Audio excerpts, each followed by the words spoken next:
बिस्मिल्लाहिर्रहमानिर्रहीम। अज़ीज़ तलबा, अस्सलाम वालेकुम। गुज़श्ता लेक्चर में हमने प्रॉब्लम सॉल्विंग के दो स्टेप्स, डिफाइनिंग ए प्रॉब्लम और अंडरस्टैंडिंग ए प्रॉब्लम को डिस्कस किया था।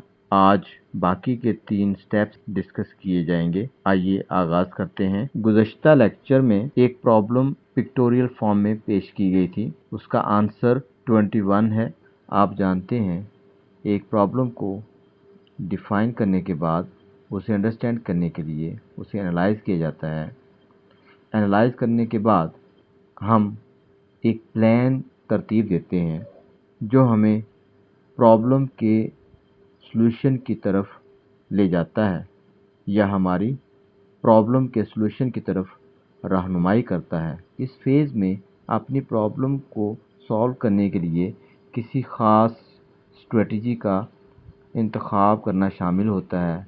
चंद अहम स्ट्रेटजीज ये हैं: divide and conquer, guess, check and improve, act it out और प्रोटोटाइप या ड्रॉ स्ट्रेटजी। पहली स्ट्रेटजी डिवाइड एंड कंकर। इस स्ट्रेटजी में हम एक कॉम्प्लेक्स प्रॉब्लम को छोटे छोटे प्रॉब्लम्स में डिवाइड करते हैं। उन छोटे छोटे प्रॉब्लम्स का सॉल्यूशन हमें कॉम्प्लेक्स प्रॉब्लम का सॉल्यूशन देता है।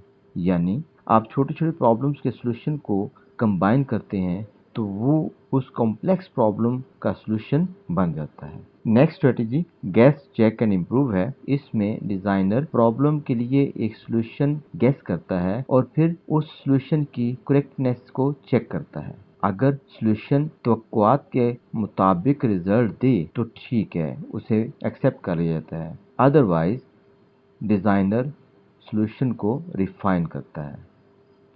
रिफाइनमेंट का ये अमल आइटरेटिव है, यानी ये बार बार दोहराया जाता है। इसका मतलब है कि आप उसको दोबारा चेक करते हैं, इम्प्रूव करते हैं, फिर चेक करते हैं, फिर इम्प्रूव करते हैं, यहाँ तक कि वो आपकी एक्सपेक्टेशंस के मुताबिक या रिक्वायरमेंट्स के मुताबिक परफॉर्म करना शुरू कर देता है। तीसरी स्ट्रेटजी है एक्ट इट आउट। इस स्ट्रेटजी में डिज़ाइनर टू डू टास्क की एक लिस्ट डिफाइन करता है कि सबसे पहले वो ये काम करेगा, फिर ये वाला काम करेगा, फिर ये काम करेगा। मिसाल के तौर पर जैसे चाय बनाने के लिए टू डू टास्क की लिस्ट ये होगी: सामान इकट्ठा करना, चूल्हा जलाना, केटल में पानी डाल के चूल्हे पे रखना, चाय की पत्ती डालना, कहवा तैयार करके कप में डालना, ज़रूरत के मुताबिक उसमें दूध डालना, चीनी मिक्स करना। इस तरह चाय तैयार हो जाती है। ये है चाय तैयार करने के लिए टू डू टास्क की लिस्ट। ये लिस्ट तैयार करने के बाद डिज़ाइनर उस टास्क को परफॉर्म करना शुरू कर देता है। चौथी स्ट्रेटजी है प्रोटोटाइप या ड्रॉ स्ट्रेटजी। इसमें सॉल्यूशन की पिक्टोरियल रिप्रेजेंटेशन ड्रा की जाती है। ये फाइनल सॉल्यूशन नहीं होता, ताहम ये डिजाइनर को सॉल्यूशन के अहम अज्जा को समझने में मदद देता है। स्ट्रेटजी का इंतखाब प्रॉब्लम पे डिपेंड करता है। हो सकता है किसी एक प्रॉब्लम के लिए एक स्ट्रेटजी बहुत सूटेबल हो, जबकि वही स्ट्रेटजी किसी और प्रॉब्लम के लिए ज्यादा सूटेबल ना हो। खास तौर पर अगर ये कहा जाए तो गलत ना होगा कि प्रॉब्लम की नेचर पर स्ट्रेटजी की सिलेक्शन डिपेंड करती है। नेक्स्ट स्टेप है डिफाइनिंग कैंडिडेट सॉल्यूशन।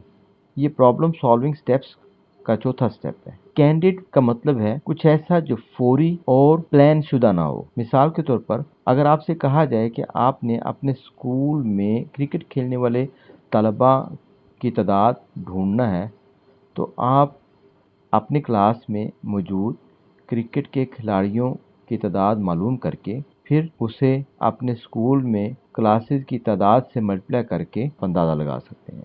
आपका आंसर इस सूरत में कैंडिडेट सॉल्यूशन होगा। Exact number of cricket players को फाइंड आउट करने के लिए आपको किसी और तरीके को इख्तियार करना होगा, जैसे हर क्लास में जाना और वहाँ से असातिज़ा से क्रिकेट के खेलने वाले तलबा का डेटा कलेक्ट करना। कैंडिडेट सॉल्यूशन वक्त की बचत करता है। किताब में आपके पास फिगर 1.4 में किसी एक खास जगह पर पहुंचने के डिफरेंट रास्ते दिए हुए हैं।